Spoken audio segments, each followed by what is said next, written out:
Hello friends. आज हम बात करेंगे आईटीआर पे, इनकम टैक्स रिटर्न्स पे।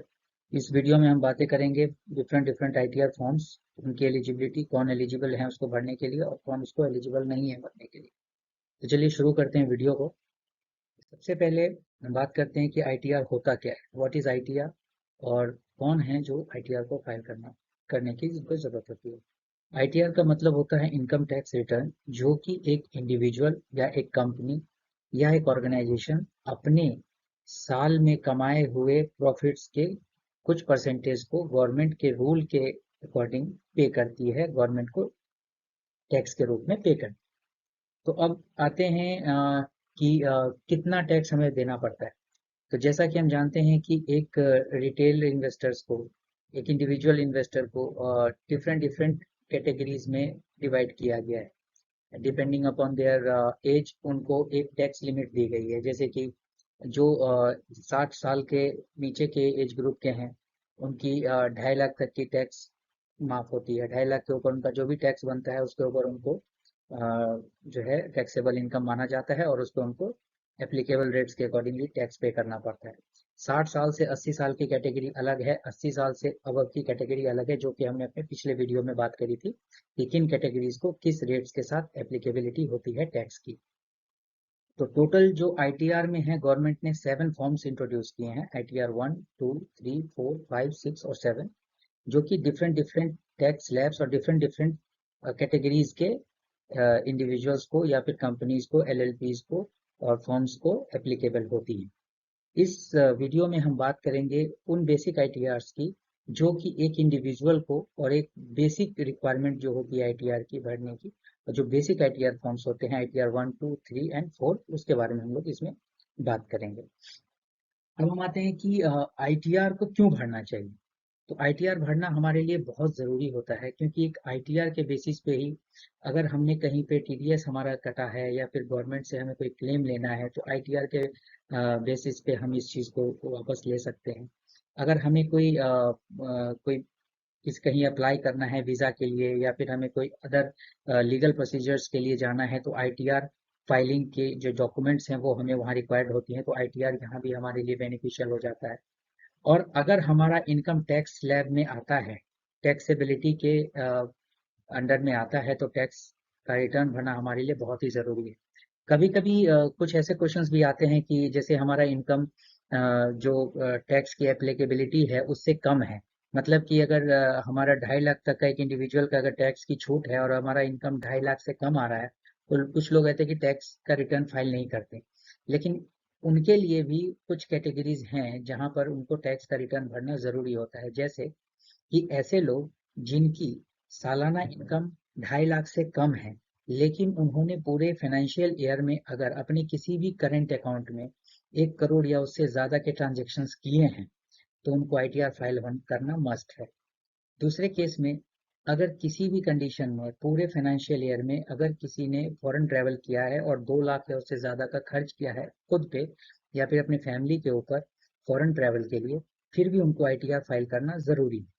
तीसरा केस भी अगर जान लेते हैं हम लोग कि इसमें क्या होता है कि अगर हमने कोई छोटा बिजनेस शुरू किया और हमारा इनकम टैक्सेबल लिमिट से कम है, लेकिन हमारी जो इलेक्ट्रिसिटी कंजम्पशन है या जो उसकी एक्सपेंसेस हैं और हमने उसके बिल्स में 1 लाख या उससे अबव का जो है सो बिल पे किया है, फिर भी आईटीआर फाइल करना हमारे लिए ज़रूरी है।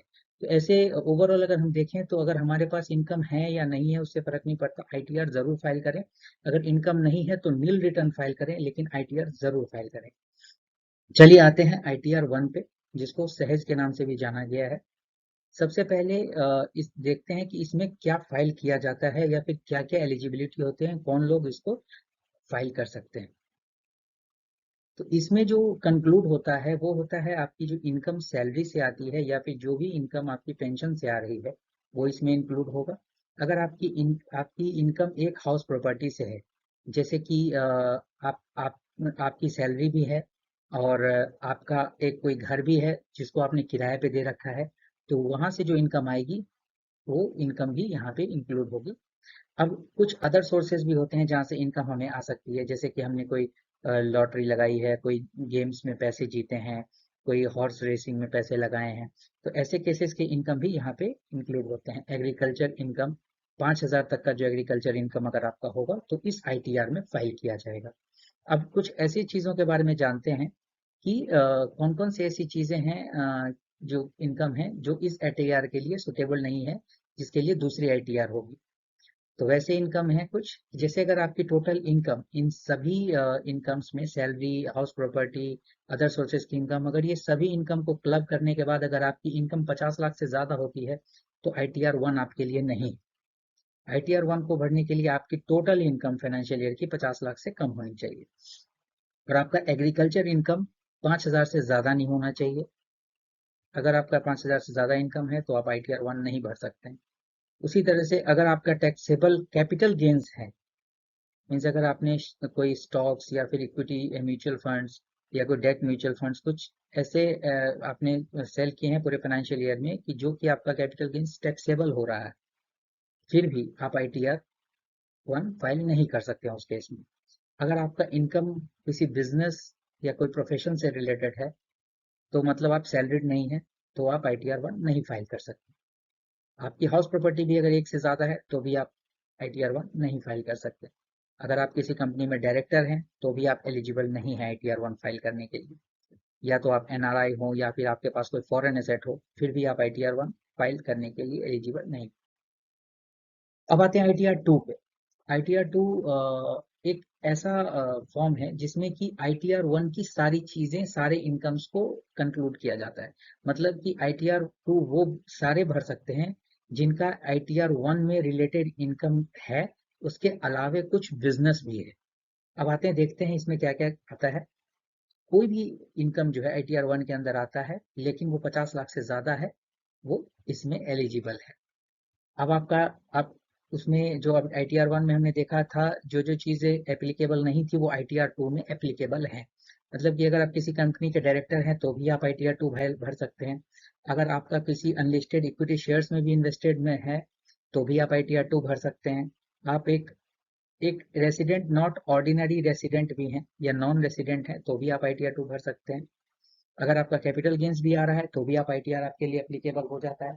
फॉरेन एसेट्स है या इनकम आपका 5,000 से ज्यादा है एग्रीकल्चर इनकम तो भी आप ITR 2 भर सकते हैं।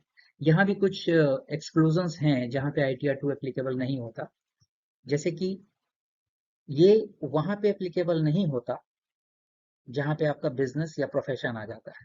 मतलब ITR 1 और ITR 2 दोनों में बिजनेस और प्रोफेशन को काउंट नहीं किया जाएगा। अब आते हैं ITR 3 पे।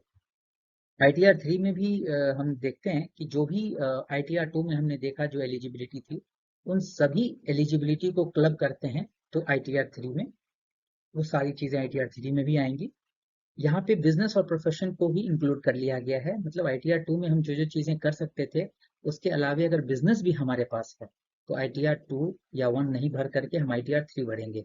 एक तरीके से देखा जाए तो ITR 3 सभी के लिए है जिसमें कि लगभग सारी बिजनेसेस इंक्लूड हो जाते हैं। आपके बिजनेस इनकम, आपकी सैलरी इनकम, आपके कैपिटल गेन्स, आपके जो भी अदर सोर्सेज की इनकम है, more than one house property की इनकम है, वो सारी चीजें इसमें आपकी मेंशन हो जाएगी। अब आते हैं कि इसमें क्या क्या चीजें हैं जो एक्सक्लूडेड हैं। वो है अगर आपका कोई बिजनेस इनकम नहीं है तो आप ITR 3 ना भरें। आप उसके लिए 1, 2 या जो 4 है एप्लीकेबल हो वो भरें। अब आते हैं ITR 4 पे। ITR 4 को हम लोग सुगम भी बोलते हैं, सुगम के नाम से भी ये जाना जाता है। ये एक सिंगल पेज फॉर्म की तरह होता है जिसमें बहुत इजी होता है फॉर्म भरना। तो इसमें देखते हैं क्या क्या एलिजिबिलिटी है। जो भी इनकम आपने ITR 1 में देखा, salary income, more than one house property income, 5,000 से ज्यादा, 5,000 तक की एग्रीकल्चर इनकम, ये सब चीजें जो हमने ITR 1 में पढ़ी हैं वो सब इसमें इंक्लूड हो जाएंगे। साथ के साथ कोई भी आपका बिजनेस इनकम जो कि प्रिजम्पटिव इनकम स्कीम के अंदर आता है। अब ये प्रिजम्पटिव इनकम स्कीम क्या है इसके बारे में हम लोग अपने अगले वीडियो में बात करेंगे। डिफरेंट डिफरेंट सेक्शंस होते हैं इनकम के, उन सेक्शंस के बारे में अपने आने वाली वीडियोस में बात करेंगे। तो दूसरा है कि प्रोफेशनल इनकम, जो आपका प्रोफेशनल इनकम इस स्कीम, प्रिजम्पटिव इनकम स्कीम के अकॉर्डिंगली आता है, वो ITR 4 में आप काउंट कर सकते हैं।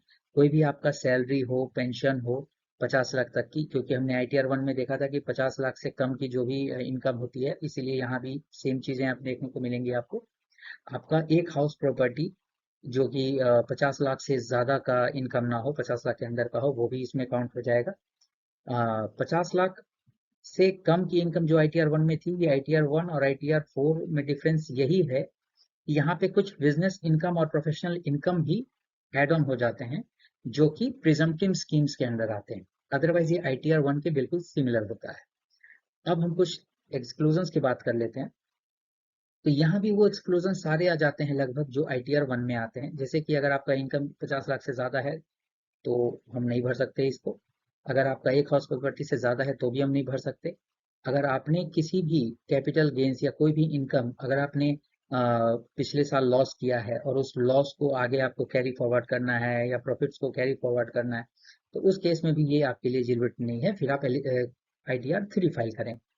अगर कोई फॉरेन एसेट है तो भी नहीं कर सकते। तो जो जो एलिजिबिलिटी आप यहाँ देख रहे हैं कि आप डायरेक्टर हैं कंपनी में, या फिर आप NRI हैं, या फिर अगर आपके पास फॉरेन एसेट या फॉरेन इनकम है, जो जो इनकम्स यहाँ पे एक्सक्लूसिव हैं, मतलब वो ITR 4 में नहीं भर सकते, वही सेम एक्सक्लूजन ITR 1 में भी है, और लगभग लगभग कुछ एक्सक्लूजन ITR 2 में भी है। मतलब कि अगर ये सारे एक्सक्लूजन आपको मिलते हैं तो आपके लिए ITR 3 सुटेबल होगा।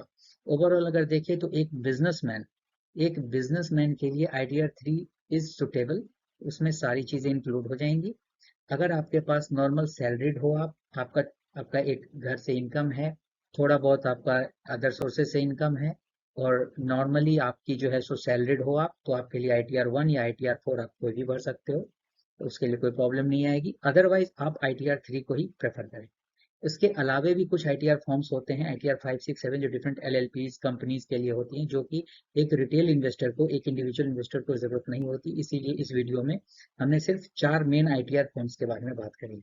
अगर आपको हमारी वीडियोस अच्छी लगी तो इसको आप जरूर सब्सक्राइब करें, ताकि हमारे आने वाले और रिलेटेड इंफॉर्मेशनल वीडियोस आप तक आसानी से पहुंच सकें। Thank you.